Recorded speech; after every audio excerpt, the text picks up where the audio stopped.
முக்கியமான விஷயம் என்னன்னா, ஒரே விஷயம் தான் உங்ககிட்ட எல்லாருக்கிட்டையுமே சொல்லலாம். எந்த காலேஜ் பசங்க கிட்ட போனாலும் சொல்லுவேன், எனக்கு வந்து எதுவுமே வராது, எனக்கு பாட தெரியாது. ஏன்னா ஸ்டேஜுக்கு வரணும் அப்படின்னா நம்ம எல்லாருமே சின்ன வயசுல இருந்து பார்த்துருப்போம். ஒன்று நல்லா பாட தெரிஞ்சிருக்கணும், இல்லை டான்ஸ் ஆட தெரிஞ்சிருக்கணும், இல்லை ஏதாவது ஒரு விஷயம் ரொம்ப நல்லா வரவங்கள தான் இந்த ஸ்டேஜ் அங்கீகரிக்கும்.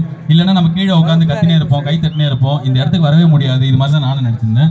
ஏன்னா ஒரு ஸ்பெஷல் டேலண்ட்டும் கிடையாது. எனக்கு நல்லா பேச தெரியும்னு எனக்கு தெரியறதுக்கே நான் வந்து நிறைய தப்பு பண்ணதுக்கு அப்புறம் தான் தெரிஞ்சது.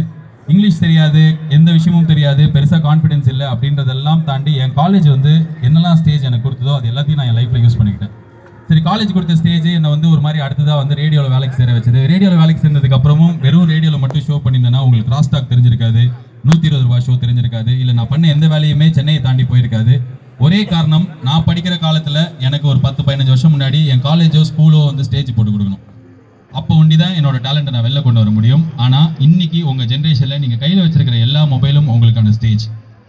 இங்கே எடுக்கிற ஃபோட்டோ, இங்கே எடுக்கிற செல்ஃபி, வீட்டில் போயிட்டு இந்த மாதிரி வீடியோ, ஃபேஸ்புக் லைவ், இது எல்லாத்தையும் தாண்டி உங்களுக்கு ஏதாவது ஒரு ஸ்பெஷல் டேலண்ட் இருக்கும். அதை உங்கள் கையில் இருக்கிற ஃபோனில் தான் நீங்கள் வெளி உலகத்துக்கு காட்ட முடியும். எவனுமே உங்களுக்கு ஆப்பர்ச்சுனிட்டி கொடுக்க தேவையில்லை, நீங்கள் உங்களுக்கான ஆப்பர்ச்சுனிட்டி கிரியேட் பண்ணிக்கலாம். அதான் உங்களோட ஃபோன். எந்த ஸ்பெஷல் டேலண்ட் இருந்தாலும் தயவு செஞ்சு உங்க போனை யூஸ் பண்ணி அது உலகத்துக்கு தெரியப்படுத்துங்க. அது ஸ்பெஷலா இருந்தது, கண்டிப்பா நல்லா இருந்தது அப்படின்னா உங்களை வேற ஒரு இடத்துக்கு அதை எடுத்துட்டு போவோம். நானே அது பெரிய எக்ஸாம்பிள். என்னோட ஷோ வந்து நல்லா இருக்கே பரவாயில்லையே அப்படின்னு கூட இருக்கிற பையன் ஃபீல் பண்ணி ஃபேஸ்புக்கில் போட்டான். அது ஃபேஸ்புக்கில் போன காரணத்தினால மட்டும் சென்னையில் மட்டும் ஷோ பண்ணியிருந்த ஒரு ஆர்ஜேயோட ஷோ இன்னைக்கு 197 நாட்டுக்கு போயிருக்கு. அதுக்கு நான் காரணம் கிடையாது, அந்த இன்டர்நெட். அண்ட் ரெண்டாவது முக்கியமான விஷயம், நான் வந்து இப்போ எல்லா பசங்கிட்டையும் சொல்றது என்னன்னா, இப்போ இந்த மெரினா பீச்சில் நான் பேசும்போது எல்லாருமே சொன்னாங்க, பயங்கரம் இந்த பசங்களாம் வந்து அரசியல் ஆசையெல்லாம் தூண்டி விடுறாங்க. அது பண்ற அரசியலுங்கிறது வந்து ஆசை கிடையாது, அரசியலுங்கிறது அறிவு. எலெக்ஷன்ல நின்று ஜெயிக்கணும், எம்எல்ஏ ஆகணும், எம்பி ஆகணும், அது ஒன்றே அரசியல் கிடையாது.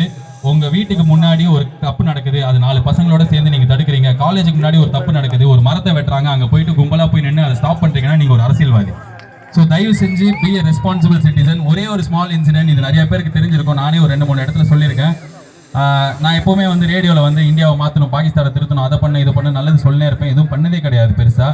சின்ன சின்ன விஷயமா எனக்கு உட்பட்டு பண்ணியிருந்தேன். ஒரு 3 இயர்ஸ் முன்னாடி நான் ஒரு இளநீர் கடைக்காரரை மீட் பண்ணேன். என் வீட்டு பக்கத்தில் ஆஃபீஸ் போகிற வழியில் இளநீர் விற்றுந்தாரு. நான் ஒரு 2 வீலரில் ஆஃபீஸ் போகும்போது 2 நாள் பார்த்தேன். ரொம்ப வித்தியாசமாக அவர் கடை முன்னாடி ஒரு போர்டு இருந்தது, செவ்வல் நீர் 25 ரூபாய், சாதா இளநீர் 20 ரூபான்னு. சென்னையில் வந்து இளநீர் வேணும்னா வீடை விற்கணும், அந்த அளவுக்கு விலை ஜாஸ்தி. 70 ரூபா 75 ரூபாய்க்கு விற்பானுங்க.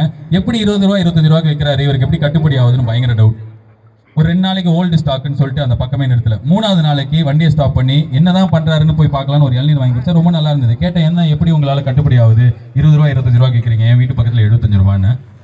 அவர் 16 ரூபாய் கிடைக்கிற காயை 20 ரூபாய்க்கும், 20 ரூபா கிடைக்கிற காயை 25 ரூபாய்க்கும் என் லாபத்தை கம்மி பண்ணிட்டு வைக்கிறேன் சார். 10 வருஷமா நான் வந்து இந்திய உணவுகள் இந்திய பானங்களை அருந்துங்கள்லாம் பிரச்சாரம் பண்றேன். எவனுமே கேட்கல. 100 காய் விற்கும்.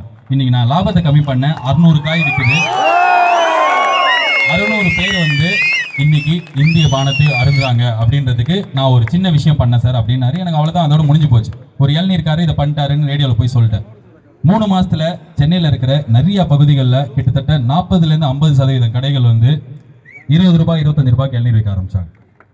இது எப்படின்னு யாருக்குமே தெரியல, எனக்கும் புரியல. நான் இவர்கிட்டே போய் திருப்பி கேட்டேன். அவர் சொன்னார், எனக்கு தெரியாது சார், என்னை வந்து மிரட்டினாங்க, விலையை ஜாஸ்தியாக வை, நீ ஒண்டி புத்திசாலி, நான் என்ன முட்டாளா அப்படின்னு கேட்டாங்க. நான் கேட்கவே இல்லை, நான் அப்படியே விற்றேன். பக்கத்தில் இருக்கிற கடைக்காரங்க விலை கம்மி பண்ணாங்க, தெரியும், மற்றது என்னாச்சுன்னு தெரியல அப்படின்னாரு. ஆக்சுவலாக என்ன நடந்ததுன்னா, ஒரே ஒரு ஆள் பிரச்சாரம் பண்ணாம நல்லது பண்ணுங்க, மரத்தை வைங்க, அது பண்ணுங்க, இது பண்ணுங்க, இந்திய உணவுகளை அருந்துங்கள் அப்படிலாம் சொல்லாம அவர் ஒரு செயலில் ஒரு சின்ன விஷயம் பண்ணார். ஒரு இளநீர்கார், அவர் ஒரு ஷாருக் கான் கிடையாது, டிவியில் வந்து விளம்பரம் பண்ணல, அவர் கவர்மெண்ட் ஆஃபீஸர், ரூல் போடல. ஒரு இளநீர்கார் அவரால் முடிஞ்ச ஒரு சின்ன விஷயம் பண்ணி ஒரு சிட்டியை ஒரு 50% ஆளுங்களை விலை கம்மி பண்ண வச்சிருக்காரு. அவ்வளோ பேர் இளநீர் குடிக்க வச்சிருக்காரு. ஸோ எனக்கு அன்னைக்கு வந்து ஒரு மாதிரி ரொம்ப உறுத்துற மாதிரி இருந்தது. அதுக்கப்புறம் நான் நினைச்சது, நம்ம எது சொன்னாலும் சொல்றதோட சின்னதாக நம்ம செய்யறது தான் ரொம்ப முக்கியமான விஷயம். என்ன முடியுமோ நம்மளால இந்தியாவை மாற்ற முடியாது, தமிழ்நாட்டை மாற்ற முடியாது, யாரையுமே மாற்ற முடியாது. நம்ம சுற்றி நம்ம பக்கத்து வீட்டுக்கு நம்ம ஒரு ஹெல்ப் பண்ணலாம். அதுதான் நம்மளால முடிஞ்சது. தயவு செஞ்சு நிறைய விஷயம் பண்ணுங்க, சொல்லாதீங்க, செய்யாதீங்க, நிறைய விஷயம் பண்ணுங்க. And be a responsible citizen. Chennai மைக்ரோன்னு சொல்லிட்டு லாஸ்ட் இயர் ஃப்ளட்ஸுக்காக நானும் சித்தார்த்தும் ரோட்டில் போய் வேலை செஞ்ச போது ஒரு 11வது பையன் வந்து எங்க கூட வேலை செஞ்சான். அவனுக்கு கொடுக்க வேலையே இல்லை எங்களுக்கு. சின்ன பையன், அவனுக்கு என்ன கொடுக்க முடியும்னு தெரியல. வந்து கணக்கெல்லாம் பாடுறா அப்படின்னு சொல்லிட்டு ஒரு 4 நாள் உட்காந்தான். அந்த பையனை ஒரு 6 மாதம் முன்னாடி பார்த்தோம். அந்த பையன் வந்து இந்த ஒரு 6 மாதத்துல ஒரே ஒரு சின்ன, அவங்க தெருவில் இருக்கிற 17 பேருக்கு ஆதார் கார்டு